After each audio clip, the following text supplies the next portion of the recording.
Hey guys, and welcome back to another video. So today I have a create a sim, and this one is a little bit different than my normal one. So today I am attempting to do the surprise CAS challenge. I think that's what this is kind of called. It's kind of like the ugly to beauty whole thing that was going around. I found out about this through D Sims a while ago, and it kind of popped into my head again, and I was like, oh my god, I should try this. So I'll link the video that I watched of hers when she did it. Like, I think this was a few months back, I want to say, but I thought it was a cool idea, and I wanted to take my own stab at it and see how I can maneuver this sim. So yeah, there's quite a bit of these on the gallery already, which I thought was really interesting that this is like a thing that people do, because I know that the whole ugly to beauty thing was going around where you would, breed out the ugly, or, well, people started saying weird, so breed out the weird, breed out the ugly, whatever you want to call it. So I did a challenge like that on my Twitch about, well, I want to say over a year ago, but we actually went ahead and like bred out the babies and like had my sim, give birth to a bunch of kids, and we picked the cutest one from that gen.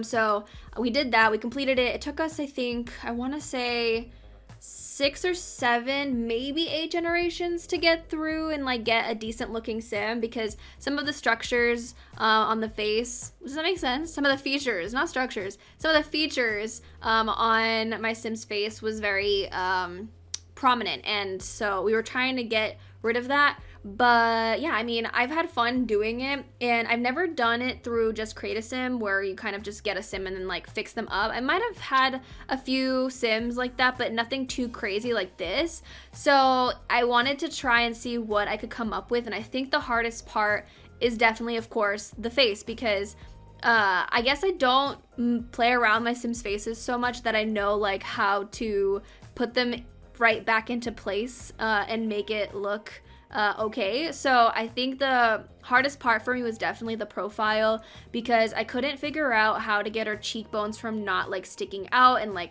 it was weird because they were kind of like her cheekbones were sticking out, but then it was kind of still sucked in, at least her face was. So I was like having a hard time trying to get that back. She definitely still has an interesting face, because I'm pretty sure the rules for this is like you can't go ahead and like start putting presets on them or anything. You just kind of have to work with what you've got. And in the end, I think she ended up turning out okay. There was a certain limit on, I think, the way I could move her eyes and her nose, and it ended up being kind of like short up there. I couldn't extend it longer or anything, so I guess based off of the presets that the person used, I think there was a certain limit on certain facial features, which kind of sucked, because I obviously wanted to play around with it a little bit more, but I didn't want to like cheat and like use a preset to fix her up or anything. So I think it's fun though. It's like a different take on Create a Sim, and you can try and see what you can come up with the sim that you're given. I think doing challenges also kind of just brings a breath of fresh air when it comes to create a sim, because sometimes you kind of get stuck doing the same thing over and over again, and maybe you're not inspired, and it's just something fun to do. I'd like to do more challenges.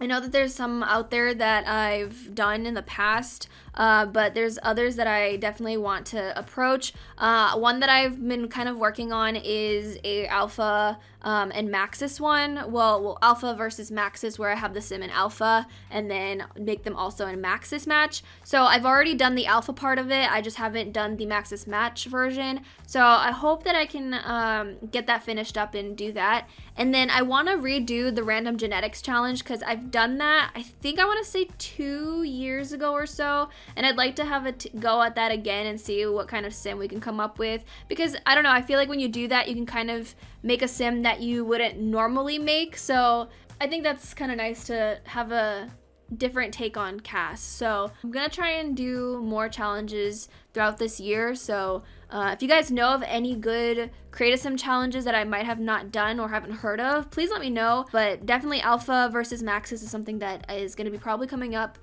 soon-ish, so you guys can expect that from me. But again, any other challenges, I'm definitely down to take on some. So yeah, this sim kind of gives me like Karen vibes. I don't know why. She has like a mean face to her a little bit, and I wanted to throw her into like a 70s theme because this hair by, I believe it's Savvy Sweet, is stunning, and I wanted to use it for the longest time, and I just didn't know what kind of sim to put it on. Just, I don't know why I felt like this hair suited this specific sim. I never ended up naming her. It still says ugly to attractive, which was what the base sim was called when I downloaded it. So that's not supposed to be her name, but I'm just feeling Karen, you know, just really feeling Karen here. I think it just might be because she seems to have somewhat of an intimidating face, and then her traits aren't that great either. She has slob, mean, I think she's also a kleptomaniac, and then seems to be a gold digger, so I feel like she's just doesn't have very good qualities. She just seems like she's gonna be a mean sim, and I don't know why. I really like her. So maybe she's just gonna be like the Agnes Crumplebottom. Do you think Agnes Crumplebottom would be considered like a Karen? I wonder, because maybe she is. Maybe Agnes is the Karen of The Sims 2. Who else would you think is like Karen? Like if you think about The Sims 4 townies, who there would you think is like giving off Karen vibes? Because I can't even think of anybody that would really just give me those vibes. But you know what? Now we have this Karen. 70s Karen. I've actually made a sim on console named Karen. I feel like I talked about this before in a video, in a CAS video, I believe, but I haven't transferred her over yet from my console to my PC gallery. So hopefully I can do that, but I think that this sim is giving me Karen vibes more than my other sim is, so I feel like I have a new Karen to deal with, so this is now my new Karen. I still really like her even though her qualities aren't top tier, but they're top tier Karen material, I would say. So yeah, I also really like her outfits. Again, we're going with the 70s theme here, so I tried to give her something kind of in the realm of that, and I ended up really liking them. So I only did give her 2 outfits though, so nothing too crazy, but still, I don't know, I really like her. She's just probably gonna be a really mean sim. Not that I'm saying I'm gonna be playing with her. I mean, maybe she could be featured in a series or something, but just Karen. Just freaking Karen, man. Karen has a bad rap, and I'm sorry if your name is Karen, but there's just a bad rap around the name Karen ever since the whole meme thing happened, and so, yeah. I'm sorry. But that's pretty much it for this video. Thank you guys so much for watching. I hope you guys enjoyed. If you did, don't forget to give this video a thumbs up and subscribe if you haven't already, and I'll talk to you guys in a new video very soon. Bye, guys.